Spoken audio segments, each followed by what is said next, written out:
Welcome back to Weapons of Mass Discussion. I got my man Joey Stevens here, and we want to run you through my James Brown collection real quick. The greatest, the hardest working man in show business, Soul Brother number one. The Godfather of Soul himself. I think at one time the new minister of the super heavy funk. That was a thing, right? All right, so James Brown, I'm gonna run you through. We gonna breeze through the collections here. I got James Brown, The Famous Flames, Please, Please, Please. One of his big hit songs early on, and this one is a great album. It's actually red, which is kind of cool. But it's got Please, Please, Please on it, you know. Try Me, a bunch of other great songs. Next up, I Can't Stand Myself When You Touch Me. Alright, so here's James on the cover, full pimp mode with three women. He's very well dressed. There was a time, it's right on the front of the album, there was a time. You know there was a time, yeah. Right? Yeah. So this is when he was a funk Santa with his ho-ho-ho. Yeah, Get It Together. You know, the soul of JB. I Can't Stand Myself When You Touch Me. The type of thing. Yeah. It's a Mother, James Brown. This album contains Mother Popcorn. The reason it's letting you know it contains Mother Popcorn, because it's like one of the greatest funk songs of all time. Even Aerosmith covered it. Like, no kidding, I didn't know that. Yeah, live. And I was in a band, we used to cover it, and just, it's a great, what band? Great jam. I think it was Kung Fu Coalition back in the 90s. Shouts out to Kung Fu Coalition. Next up is my man James Brown, Hell. This was sort of a concept album about the things that were going on at the time in the 70s. You know, it has like the riots and racial violence and fire and jail, and also a really cool back cover where James Brown is in a mustache and he has like demons and dinosaurs and what looks like a weed plant over his shoulder, trying to like say stuff. He's too strong. We can't stop him because he's the Godfather. This one contains Papa Don't Take No Mess, the like 9-minute version where they just jam on it, like it's, you know, it's like life changing. It also contains a re-recorded version of Please, Please, Please with the JBs instead of Famous Flames. That's right, they updated it. James Brown, everybody's doing the hustle, but dead on the double bump. Dead on the double bump. I mean, this is an issue that people don't talk about today, but it's really important. You know, like if you're gonna hustle, you gotta be dead on it. You know, and Papa's got a brand new bag. You know, and turn on the heat and build some fire.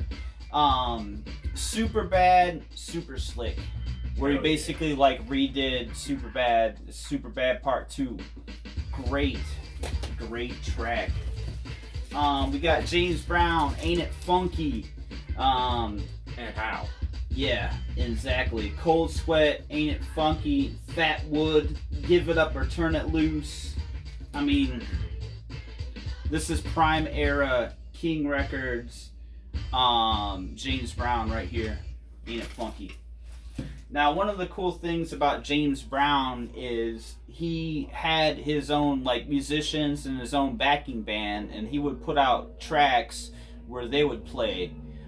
So the first one he did was People Records, that's his record label. James Brown's Funky People, Lynn Collins, Fred Wesley and the JBs, Maceo and the Max.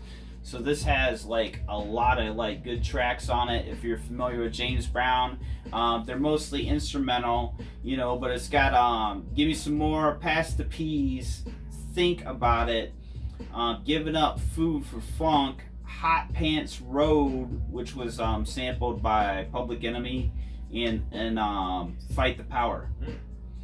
And then Damn Right I'm Somebody. If you don't get it the first time, back up and try it again. And Lynn Collins is really a underrated female vocalist too. Well, yeah, think about it. Now that was the one that was sampled for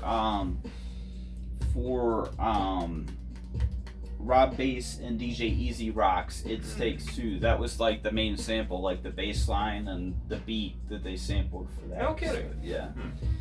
Do a lot of hip hop acts sample James Brown?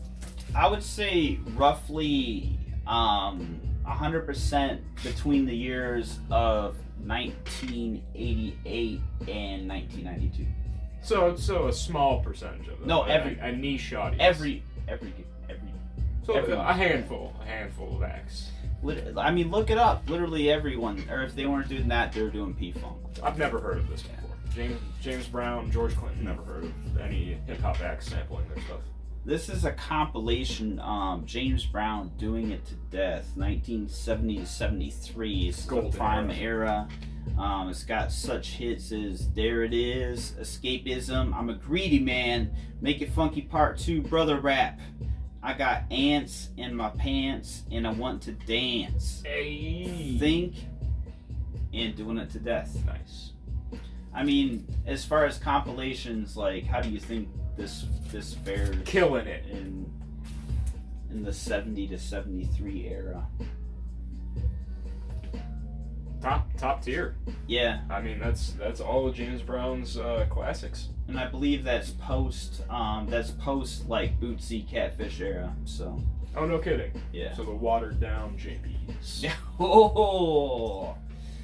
If anybody knows about that, they would be upset. So those 2% of the population that knows the story. Those 2 people. Yes. Shout out to you. 1, 2. I had this on cassette, and this is like when I really started getting into James Brown, you know.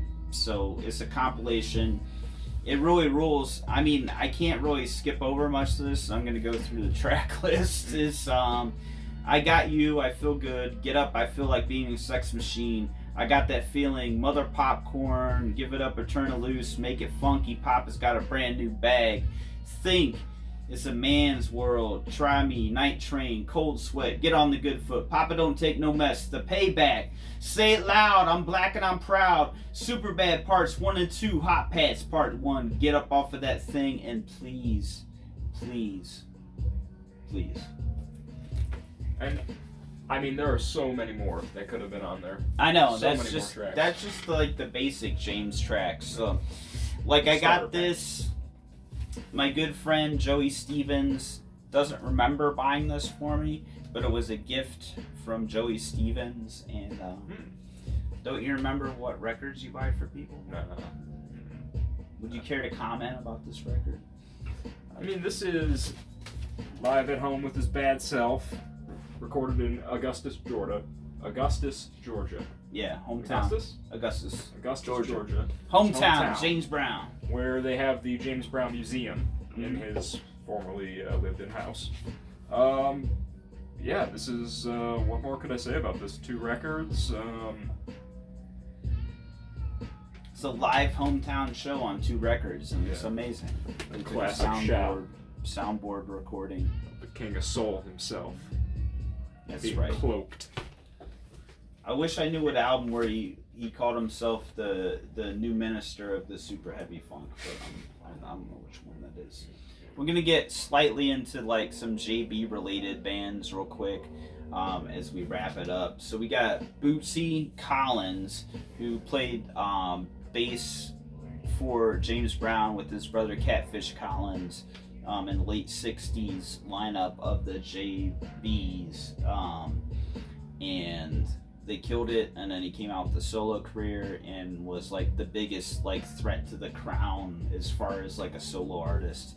Not that you could ever beat James Brown, but just, you know, he's James Brown's Lucifer, and right. He almost took the throne. Right. All right. Next up, we got Fred Wesley and the JBs. I can only describe this as a classic like beat break record, because it was sampled so many times. Blow Your Head by groups such as Public Enemy, but many more like hip hop groups. This had a famous break on there, like a famous drum break that came through, and then there was keyboard on top of it. And Yeah, this is a really good one. A lot of great songs on here. We also have Maceo Parker. Maceo Parker was James Brown's saxophone player and music band leader through classic era, late 60s, like early 70s. He was their entire time. Went on to join Parliament, maybe one of the greatest sax players of all time. He's put out his own jazz albums. I mean, what do you think about Maceo? I mean, he's the only horn player that I actually give a shit about. So, that's saying anything. Yeah, there's just one.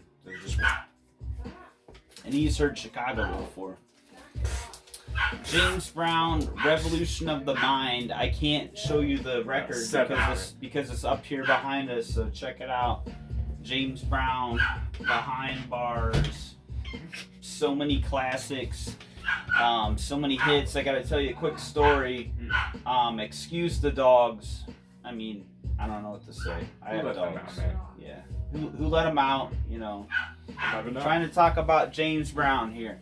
But I saw James Brown live in concert at the Star Plaza in Indiana. And he was probably in his early 70s at the time. And he put on such an amazing show that I was like blown away. Like he was doing splits, he was doing dance moves, like cueing the band, like the whole thing. Like he even had an announcer guy that came out, he did the Cape bit. I mean, it was like a life-changing like concert for me. And it's when I heard that, that's when I knew that I loved the funk and I wanted to like explore the funk and play the funk. So it's all thanks to the Godfather, you know. And so this would be the second time that James Brown has made the Rolling Stones and specifically Mick Jagger look like a bitch. Oh yeah, for sure. Yes. First is when they played with him on live TV, and then second, like just basically inventing funk and hip hop to a degree. So arguably, you know, two genres, but you know. But for a 70-year-old on stage, who would have a better show, James Brown or Mick Jagger? James Brown. Yeah. Take that. James Brown is the greatest of all time, and that's why I had to do this. I'm gonna wrap it up. Weapons of mass discussion. This is Zach Dawson. Joey Stevens. And make sure to like, comment, and subscribe. Please like our channel, subscribe, ring the bell so you get notifications. If you see me around, give me money on the street. Like if you have some change or something, it's like we're not desperate here. You got $1? Come on. Yeah, you got $1. But you don't have $1. But help a brother out. We're not gonna beg for money all day. And weapons of mass destruction. We're out. You don't have $1.